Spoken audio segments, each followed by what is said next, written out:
Today we're comparing two of the most popular daily shoes, the ASICS Gel-Nimbus 28 and the Hoka Clifton 10.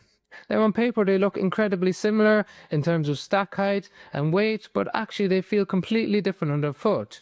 Whether you're using them as a lifestyle shoe, for running or for up to marathon distance, I'll break down which one is the best option for you. So if you look at the midsole first on the Nimbus 28, it still has the same FF Blast Plus cushioning that we saw in the Nimbus 27, but it feels completely different underfoot. There's 43.5 millimeters of cushion under the rear foot, 35.5 in the forefoot, giving you an 8mm drop.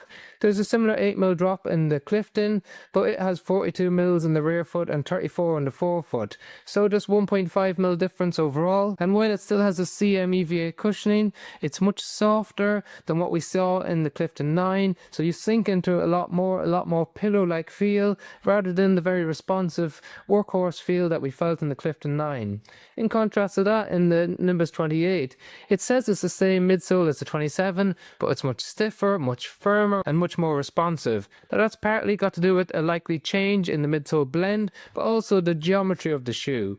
Now they've changed where the rocker sits, so it's a bit more aggressive and there's a bit more toe spring in the forefoot. So toe spring is where the shoe starts to curve upward. That can facilitate a nice push-off phase in the gait cycle and make it feel like you're moving or transitioning a bit quicker from the back to the front of the shoe.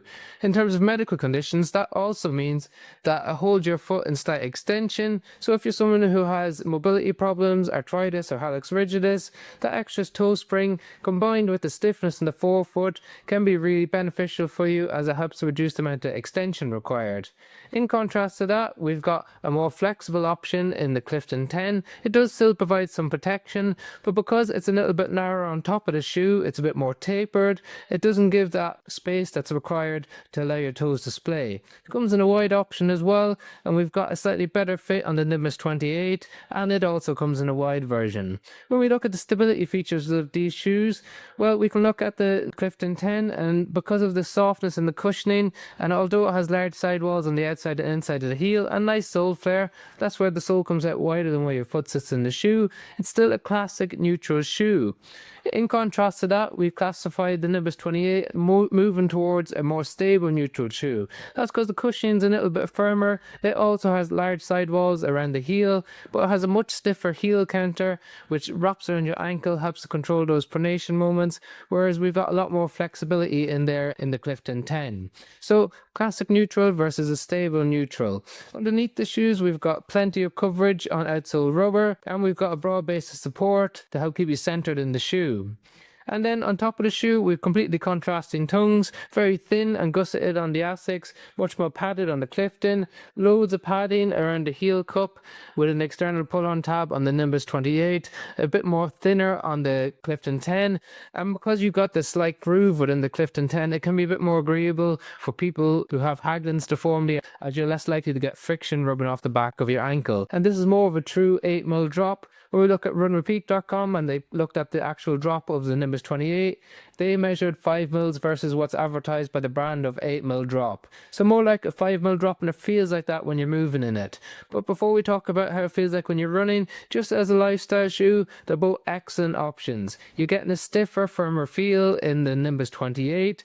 If you want more of a plush cushion feel for standing or for walking, then you're more likely to enjoy the Clifton 10. And when it comes to running, well, the Clifton 9 was one of the most versatile shoes in the market, one of the most popular the Hoka ever created. For some reason, they've deviated from that, made it more plush, more soft, and more stack underneath your foot.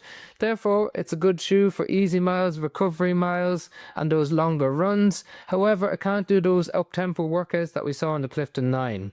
However, in the Nimbus 28, they've severely reduced the weight compared to the Nimbus 27. They've also made the shoe more aggressive in terms of geometry, so it can do all the stuff that the Clifton 10 can do, but it also can do some up-tempo workouts, and it's going to be an excellent marathon shoe. And to give you some perspective, it comes in at 272 grams versus 278 grams in the Clifton 10 in a size 9 men's US. So two excellent options, and there's a reason why they're one of the most popular shoes on the market. However, let me know your thoughts in the comments section below. We've got links to both shoes in the description if you want to check out the latest price on Amazon. And if you're new to the channel, we've got loads of reviews on all Asics and Hoka shoes if you want to check them out.